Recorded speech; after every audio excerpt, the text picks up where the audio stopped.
Gurmy right now, he's standing in pixel spot, then it's likely that you'll see the library lose control, but that shield actually might negate that. If you use the shield properly, you can avoid any angles from Cigar, and instead, yeah, he's doing it right now. That's a perfect display. Thank you, Gurmy. I appreciate that. Thanks for letting us know, Gurm.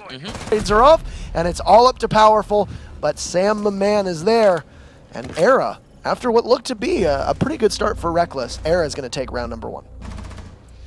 What is up, my coconut bras, and welcome back. And in this video we are doing the amazing match that happened for the NA finals between Era and Team Reckless. Now, if you guys don't know how this one was working, because it was the final qualifying match for NA, they were doing the best of 5 and they went through a full 4 maps. So what we're going to be doing is taking a couple, 2 or 3 tips from each of the 4 maps that they hit for a total of 9 tips in this video. Now, a lot of people have been wondering why I haven't done any videos regarding the mid-season reinforcements, and I will get to that in just a second. For now, I want to hit this tip really quickly. For this one here, we're creating a line of sight on Pixel all the way into the cigar shop door so that when they enter, they have a ton of different areas to check out, and this asshole shooting through a wall from behind a shield. Another tip that we're going to be covering is you can actually blow this bench up and get some even deeper cover on the left hand side. If you guys have any questions about this setup, then be sure to comment down below and we'll start a discussion. I'll try to get to you guys.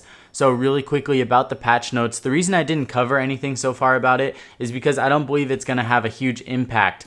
As far as Ashe and Ela, they're still going to be 2 of the highest picked operators. Unless you're a ridiculous range, Ashe is still going to kill them in the same amount of bullets. And when you're at a crazy long range, it's a very small percentage of the time, so you can't really look at that. You can't really make a judgment about the whole situation when you're making conclusions about a very small percentage of the time. The Ela nerf, it's probably not enough. The Bandit barbed wire, honestly, every other operator has 2 barbed wire. Bandit was the only exception, so it makes sense. The Capital buff, that's great. Maybe we will start seeing some more Capital play when it's not just on Organ attacking the laundry room. That'd be really cool to see. And the one that seems to be getting the most conversation is the Twitch nerf, and I think a part of it is because it was just so unexpected. It may be a good thing. A lot of newer players seem like they're tempted to just randomly shoot other players, give away the position, so I think it'll add like kind of another aspect to Twitch. It is kind of hard to tell though, and I mean, who knows? I understand what people say. Maybe it is a little rough. Could have started with 10, and then if that's still too much, could lower it down to 5. Let me know what your guys' opinion on that one is. But overall, I think that it's not going to have a huge impact, and I think people are going to adjust very easily. But anyways, let's get into this next tip. So we saw some great pulse play in these situations down here in the bakery, and what we were doing is we're prepping all 3 of these windows, and you could see this genius spot with Pulse down here in the corner where he's 100% safe. There's no way that he could get shot from right here. Even if he got droned out, he has so many easy rotations out of there. But basically, you saw he could have been tempted by the 3 people standing there, but no, he waits very patiently, waits until one is secluded, goes off to the side, starts to go up for the rappel, and very wisely picks and chooses when to go out. And you saw it paid off very much. He was able to jump out, take the player out, and get back into safety. It's about 30-40 seconds to be able to really get into the positions you need to start either dropping or anything like that, especially on Cafe with the rappel speed and just the size of... Alright, so this one right here, just going to take a couple seconds to cover this very fast and easy Thatcher spot that's going to get rid of any ADSs, Ela traps, Valkyrie cameras, or anything before you approach the skylight right here. Just right in the corner, it'll cover anything that's watching the top. Every floor defensible. We have to say it at least once per map, or per every time we get here. And ZZ going for a spawn peek, that is astonishing, and it might end up paying the price. It looked like they're well aware of it, and they're just watching those open windows. ZZ manages to light up my man and takes him down.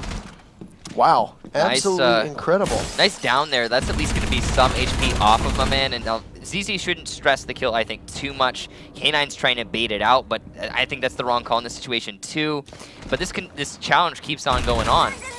Alright, bros, so I'm sure the majority of you know about this spawn kill location, but I really just want to point out that even though something is old, it's still such a viable option. You guys saw that Ela was able to actually get the down and delay the time for almost an entire minute from this very, very old spawn kill on Yellow Stairs. So regardless of you being a new player or an old player, keep this one in mind. Pre-fire this one when you attack, and keep it in mind if you want to go for a peek. And he's showing that right now. That still is definitely going to be to his advantage, as look at just so many kills. This next one is going to be our second tip on the map Consulate, and we're going to be throwing a very sneaky Valkyrie camera out of the console office from the second window on the right. Now from here, it's going to be very well hidden within the tree branches, and you're going to be able to watch the south and the west hand sides of the entire map. So really good one to keep in mind if you like Valkyrie. To try and hold over by the lockers area. Who knows? But it seems to be just roamers. I like this camera Gurmy's putting out here. We've seen it a couple times. It usually gets overlooked. Most people know about it, but it still manages to get overlooked because you don't think about a drone or a camera in a drone hole.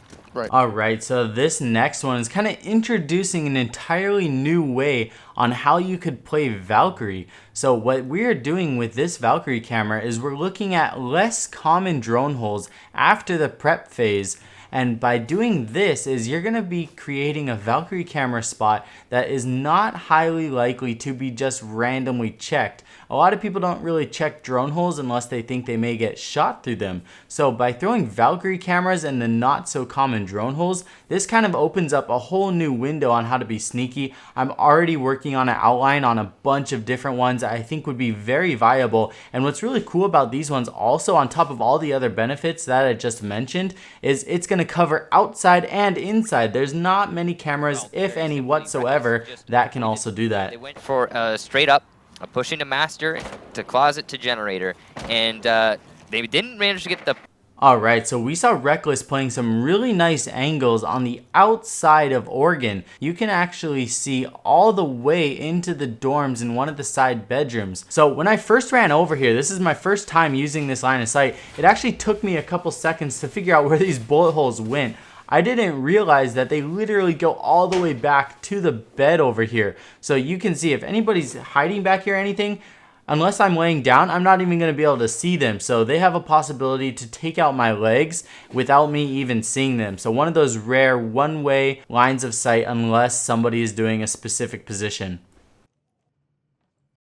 Have one hard destruction in this position, but see the buck from below. There you go, opening up the side, but won't be able to find anybody just yet. The entirety.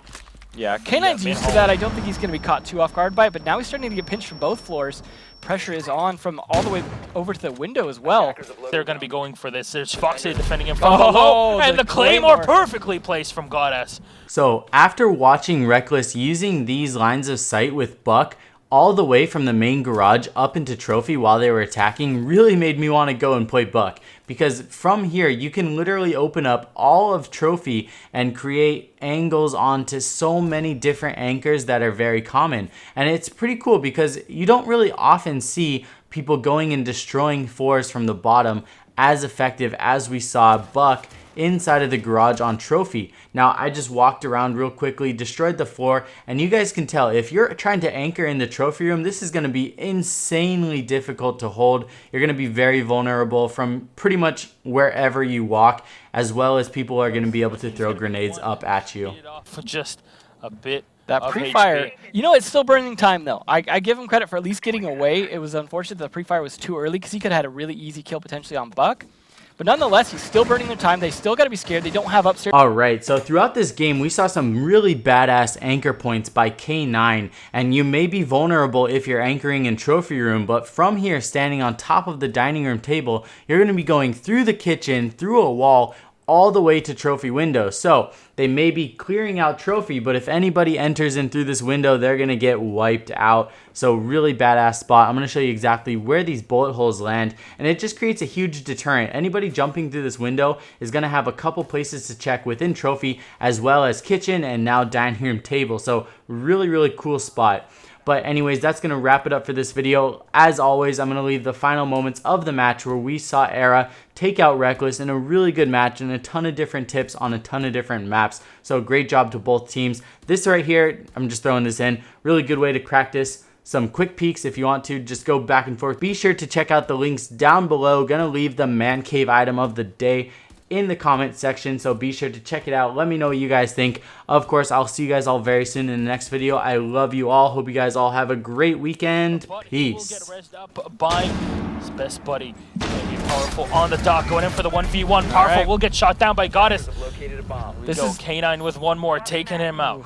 Breezy, last man alive. this is his on last the 30 smoke. seconds potentially in this entire season here. But no more gas nades. Here we go. And it's Era Super. We'll save the round for them. And Era, ladies and gentlemen, 3-1 will make it to the Invitational. And that'll be the representative through the qualifiers and the playoffs from NA.